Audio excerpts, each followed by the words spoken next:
Hello and welcome to happilyeducated.com. As I mentioned in previous posts, I've been looking forward to telling you about self-determination theory, but I've been struggling to explain it in a clear and concise manner. I've totally given up on the idea of trying to be concise. It is just too big a theory to explain in one little blog post, so I'm going to divide it up into two, if not three parts. As for my goal of being clear, I'm not sure how successful I'm going to be there either. If I fail miserably and this post makes no sense to you at all, please consider looking for other sources of information about self-determination theory because it really is an interesting theory that's worth knowing about. So, self-determination theory is perhaps my favorite motivation theory of all time, in part because the researchers who are mainly responsible for developing it, Edward Deci and Richard Ryan, are professors at the University of Rochester where I go to school. More importantly, though, self-determination theory just does a pretty good job explaining why people do what they do. Many studies have shown that it's valid in various different cultures and contexts, and I do see evidence of self-determination principles in my own life. So similar to many theories of motivation, self-determination theory differentiates between intrinsic and extrinsic motivation. Intrinsically motivated behaviors are those things you do purely for the sake of doing them, because you enjoy them or find them interesting. And in my Embracing Uncertainty post, I was fretting about the lack of intrinsically motivated activities in my life, but fortunately someone pointed out to me that there are still a few small things I do just for the sake of doing them, such as admiring the stars or smelling the flowers. Now, extrinsically motivated behaviors are those things you do because doing them accomplishes some other goal. So for most people, their work-related activities are extrinsically motivated to some degree. Rarely do people go to work just because they actually like doing their job. More often, they go to work because they want a paycheck, or they want the opportunity to socialize with colleagues, or they want recognition for their accomplishments, etc. Now, what's unique about self-determination theory is the proposition that there are 4 different types of extrinsic motivation. Now, these types of extrinsic motivation vary according to how autonomous versus controlled they are, or in other words, extrinsically motivated behaviors differ in terms of how much external pressure it will take to get you to do them. So the figure that I'm hoping to insert in the video right here shows this continuum from non-self-determined behaviors, or those things that you do because someone else makes you do them, to self-determined behaviors, or those things you do because you want to do them. Now, in the middle, you will see the 4 types of extrinsic motivation. And my main goal for this blog post is simply to describe these different types of extrinsic motivation to you and just give a few examples from my own life to help illustrate the differences between them.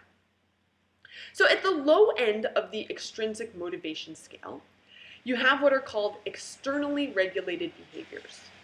These are activities that people engage in, quote, to attain a desired consequence such as tangible rewards or to avoid a threatened punishment, end quote. Externally regulated individuals will fulfill expectations only when some other person is there to monitor their performance and administer contingent rewards or punishments. In other words, if your mother or your boss isn't standing right there watching you, ready to dole out punishments or rewards, you will not do what you are supposed to do. And, growing up as a child, cleaning and practicing were both externally regulated behaviors for me. Without my mother's supervision, I simply would not have done them. Now, fortunately, these days, I couldn't think of all that many examples of externally regulated behaviors in my life, but I must confess that I do drive more cautiously and carefully when I know that there's a cop right there watching me. So I guess I do still need supervision in some areas.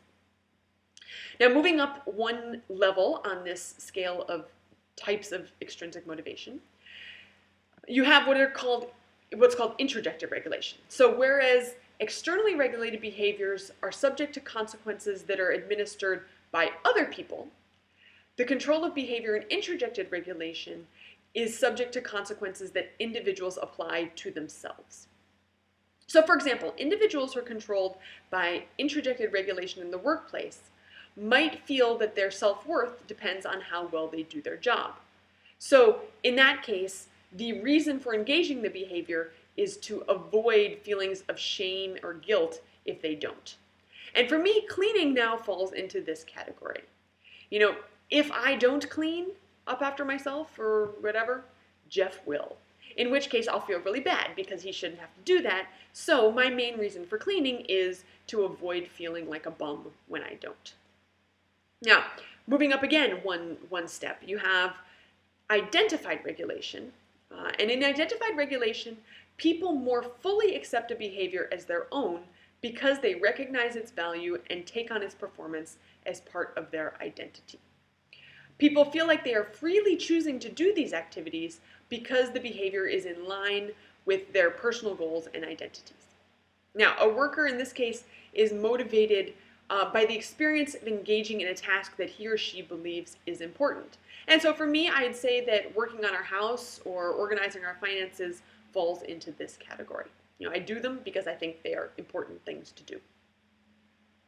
Now, the final type of extrinsic motivation, you have integrated regulation, which, quote, not only involves identifying with the importance of behaviors, but also integrating these identifications with other aspects of the self, end quote.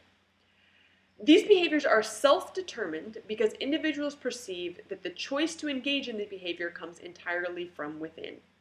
However, integrated regulation is not the same as intrinsic motivation because it's not the activity itself that motivates the behavior. Rather, it's this sense that the importance of the activity for the individual's personal goals. So with integrated regulation, a worker works because doing so is integral to his or her sense of self. Examples of this type of behavior in my life might include recycling, telling the truth or being honest, and perhaps even writing this blog. So these are things that I don't exactly do, for the sake of fun or pleasure. Rather, I do them because they express who I am in some way or who I want to be. So, I like thinking of myself as an honest recycler who shares her knowledge via a blog. So I'm happy to recycle and tell the truth and write blog posts without needing anyone to pressure me to do so. Now, there's a lot more to self-determination theory, and I will go into that in my next post. But until then, thank you so much for watching, and happy learning.